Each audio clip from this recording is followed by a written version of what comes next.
Hi there. I am the Essence of Femininity, also known as I'm Yellow Butterfly here on YouTube.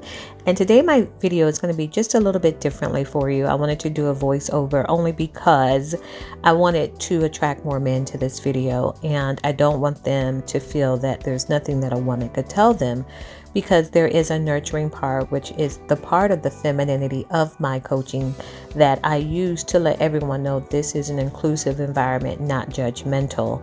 And I wanted to discuss specifically what codependency in men could manifest into and what it looks like.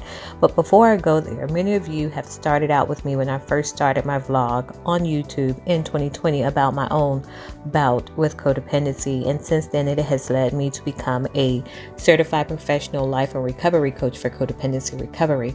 I want you to please subscribe to the channel, share this channel, like the content, and also engage in comments. Not only that, but I'm on TikTok, Facebook, Instagram, and Pinterest as the Essence of Femininity, and I encourage you to follow me there likewise. But now I want to go into a little bit about what I was saying about what codependency looks like in men, and I'm going to go a little bit back and forth with this. For one, codependency is not a mental illness, guys, and I don't want you to think this is, as a life coach, my goal is to help you overcome things, not to diagnose you. So I just want to talk specifically about some of the things that codependency, how you could resonate with some of the signs of codependency so that you could check to see if this is something that you are dealing with. And my objective is to help you to become a more authentic, better you and love the person that you are as an authentic individual man. Codependency in men, it often manifests like an assessive reliance on other people's validations or other people's approval, or a sense of identity. Like, it could lead to feelings of frustration when you sense that your self-worth is being tied to like external factors. You'll feel powerless or inadequate. You're not going to tell anyone this, but mentally, these are some of the thoughts that you're having, that you're feeling powerless or inadequate because you don't have that approval or the having the presence of others around you to help build your credibility, or who you want people or others to perceive you as, or how you like to be perceived. Sometimes, as a man, you may feel frustrated with your boundaries being constantly disregarded. You put them out there, but they're constantly disregarded, not only by others, but also by you too. Sometimes you disregard your own boundaries, and you feel trapped in relationships where your needs are not being met. Okay, you may not feel like you're able to leave, and I think that's where a lot of ghosting comes from, or people saying, I don't know, I can remember hearing stories of women saying a long time ago that, not even just a long time ago, just in general, this is not a negative statement, but there's like, he just left me with 3 or 4 kids. He just left me. And sometimes it's not as easy to verbalize your thoughts, your wants, or your needs and your desires as you'd like to, or you think you may be verbalizing them, but you're not, or you have this idea that people should just automatically know, and that is not the case. And when I talk about how codependency can manifest in a man, what it would look like when I say things like needing validation or approval from others, it could show up like just having overly dependent relationships. You may rely excessively on your partner's emotional support for validation, or you may need to always get compliments. So you're always posting pictures of yourself. You're always doing things in such a way that somebody will let you know, okay, yes, that's a yes for you. Or you feel that the external way that you look, the superficial things, is what makes you approved of. And that's not the case. Sometimes codependency would look like for you, like I just mentioned, avoiding conflict, or saying what you really need. A lot of times you have this fear of rejection, and as a man, that's embarrassing because men are to be looked at as strength and mighty and powerful. But you are a human being, and the same emotions that men have, women have, and the same emotions that women have, men have.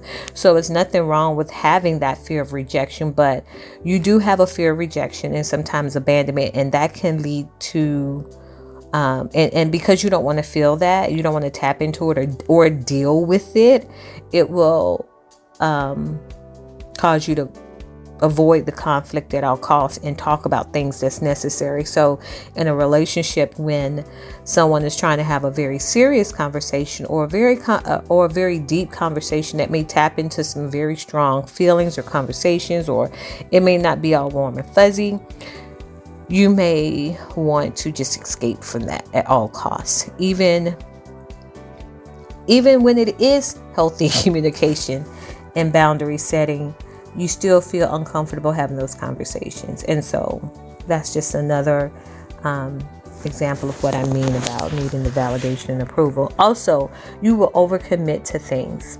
You will overcommit. You're so busy with trying to please people, not even knowing that you're trying to please them. You're looking for a buy-in, or you're looking for some type of validation, and so you start buying them things. They don't even ask for it. You just buy it, or you're like, oh yeah, I got you. I'm gonna do this, I'm gonna do that. Or you're trying to go somewhere or do something for someone, or you're just making an entirely list of promises for people that you don't fulfill. And you're like, you don't understand, because you're not fulfilling those promises. It is going to cause them to probably get upset with you. And it's almost like you're doing those things initially hoping that people will buy into you, but you don't understand. You're overcommitting, you're overextending yourself, and you're not able to keep up with it. And so then you end up sacrificing your own needs and your own well-being in the process. Okay. Also, now I'm sorry for thinking out loud. Like, I try not to use all the time, but another thing is sometimes you feel your sense of self-worth may be tied to the type of house or car you drive, or the name brands. You start getting into labels. You try to put yourself in situations that you think will be approval. You will get the approval of certain people. And even nowadays, as I watch things unfold on the internet and on social media platforms, of people wanting to date specific type of people because they feel like, well, if I date a woman like this, then I'm going to get mad respect.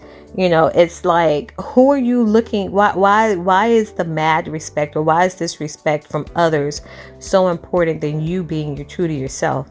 Falling in love with yourself, falling in love and being happy with the type of man you choose to be, and not worry about what other people think about you genuinely. And then when I say not worrying about what other people thinking about you, that doesn't mean you have to be nasty. I don't care what you think of me. I think a lot of times when we think that when we're not concerned with the opinions of others, that it's a very defensive or combative way, but you don't have to be. You can be a very calm, relaxed, and decent person without having to, prove you don't care what nobody else has to say or think about you. Physical appearance plays into this, because oftentimes society is going to place a lot of pressure on a man, on you, to come, to do things and have certain standards and have this level of physical attractiveness. And I get it, because so many women are making posts, oh, I want a man that's 6 feet tall. But that's not the case. Everybody's not 6 feet tall, and everybody that is 6 feet tall isn't great. So, it's just the standards that you're put against with these physical standards to be considered attractive. And yes, this could go for women too, but this is specifically in honor of men. Just recognizing the codependency and some of the external factors that is a huge reflection of how the codependency manifests in you. And so you lead your life with the with appearance and self-image, because to you that means everything, and you feel like that is going to either make you or break you.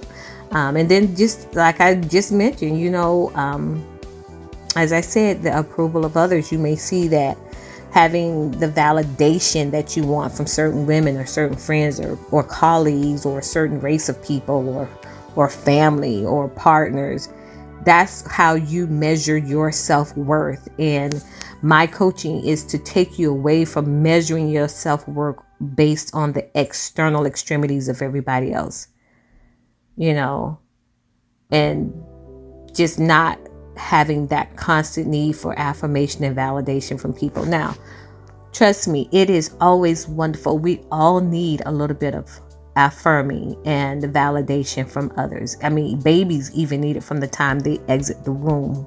So it's in us to desire it. But when it becomes a leading factor in our lives, that's where the issue comes in.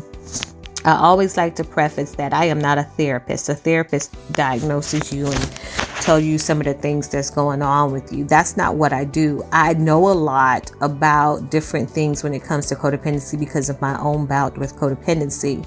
But I have studied and practiced, and I have tools that has helped me to create programs to help to overcome the codependency. And I won't even say overcome, but to live in a place of self-acceptance and authenticity, because coaching codependency is almost like developing better eating habits. And when you develop better eating habits, you feel better, you look better, and you become better, right? You become healthier. You don't just eat healthy one time and then that's it. You don't eat healthy anymore. You're like, I ate this piece of lettuce and some spinach and a carrot, and now I'm healed and healthy and perfect. No, that's not the case. Coaching means coaching. Like, sometimes you may need to go through a pattern of consistent coaching just to get your mind stable. And then you may have a one-off situation where you reach out to your coach and say, hey, I've been thinking like this, so I've had these thoughts, or this is a situation I came up against and I just want to get some help. Or I just want to talk it through and make sure that I'm making the right decision. That's what coaching is. Coaching is to help you reach your goal, get to the finish line, get to the other side. And with codependency, the end goal is really just being happy being you. Finding out who you are, where do you fit in your life, not fit in anybody else's space, but you actually, making it 90% you, 10% everybody else.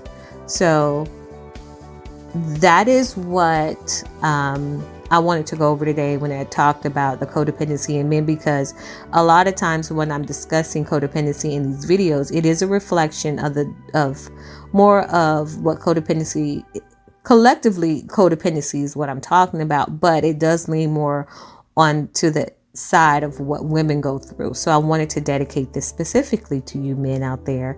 And if you are listening to this and you'd like to have the conversation, please reach out to me via the website. My information is also in the description of this video. Schedule your consultation. The consultation costs me anything.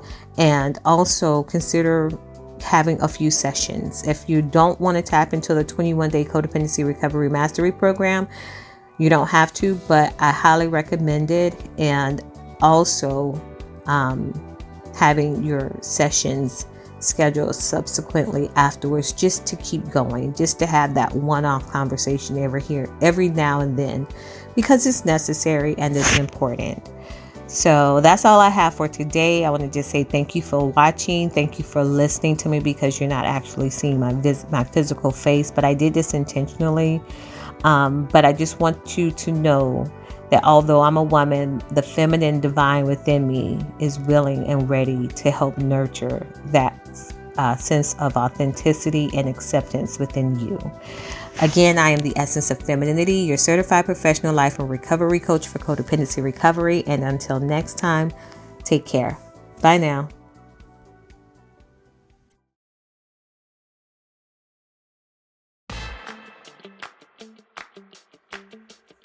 Are you ready to break free from codependency and reclaim your sense of self? Introducing the Essence of Femininity's 21-day Codependency Recovery Mastery Program starting May 1st, 2024. Led by a certified professional life and recovery coach, this program offers guidance and support to help you navigate the complexities of codependency and foster healthier relationships. But hurry! Participation is limited and seats are filling up fast. Don't miss this opportunity to embark on a journey of healing and empowerment. The Essence of Femininity, empowering you to reclaim your authenticity and live a life of freedom.